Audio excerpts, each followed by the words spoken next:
But no, I worry. I mean, with the actor strike over, who's going to figure out the Israeli-Palestinian conflict on Twitter? Here's where we are with that. The Museum of Tolerance here in LA, the Museum of Tolerance. They had it showing a movie about this, and fistfights broke out. 14 people were treated for irony.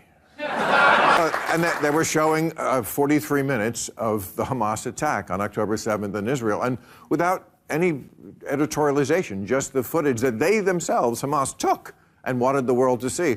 But the pro-Palestinian people did demonstrate they did not like this. The college kids especially think that they prefer to think of the Hamas people as just a kind of a ragtag bunch of underdogs, kind of the bad news bears of the Middle East. Stopping it there, and welcome to Mika Reaction Reviews. We're reacting to things on the internet, same day, same shirt, different video. And today we're returning with Maher, just a short segment of a shorter clip where he kind of talks about when they were showing footage of the Hamas attacks, and then people who were pro-Palestine didn't like that. They didn't edit the attack or the videos or anything. They were just literally showing exactly what happened, and the pro-Palestinians didn't want the world to see that.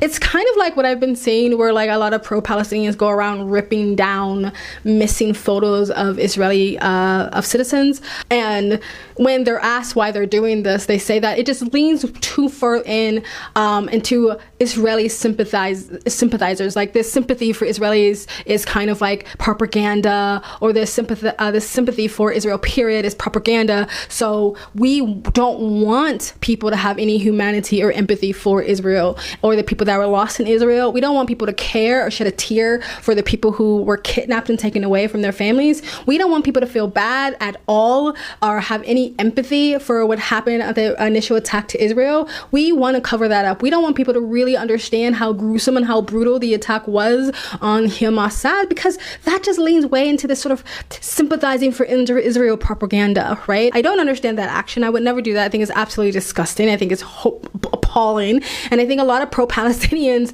haven't really helped their cause at all, because a lot of these activists really usually do the opposite of what they think they're doing.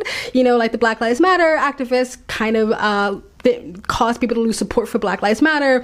The trans activists have caused people to lose support for trans and the LGBTQ community. The climate change activists have caused people to not to give a fuck about the planet, because they just tend to come off as really horrible people, like really nasty individuals, because they think that they have a self-righteousness to their cause, so they're allowed to be kind of nasty. Can you imagine like losing your child and seeing people gleefully rip down the missing photos because they just refuse to like allow people to have empathy or sympathy for your side? You know, it's like this thing right now where what's been going on for a while, where a lot of Black people are upset when the news like announces like a blue-eyed blonde girl, little dimpled girl is missing, and they're upset because they feel like, well, Black people don't get enough coverage when they go missing, which is, it might be true, but it doesn't mean you can't have sympathy for the mother and for the child who went missing. You can have sympathy for both sides. I don't really understand this thing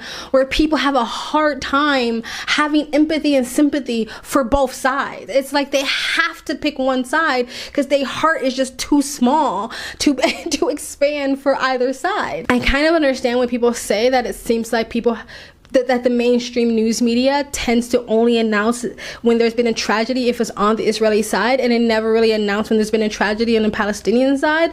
They've never really educated people when it comes to the so-called oppression of the Palestinians, the displacement of the Palestinians, and that they feel like the spotlight is always on Israel. Like the sympathy is always directed towards Israel. That's never really directed towards Palestinians, and they kind of are just sick of that. So they don't want people to feel sad for Israel anymore, and they only want people to feel sad for Palestine.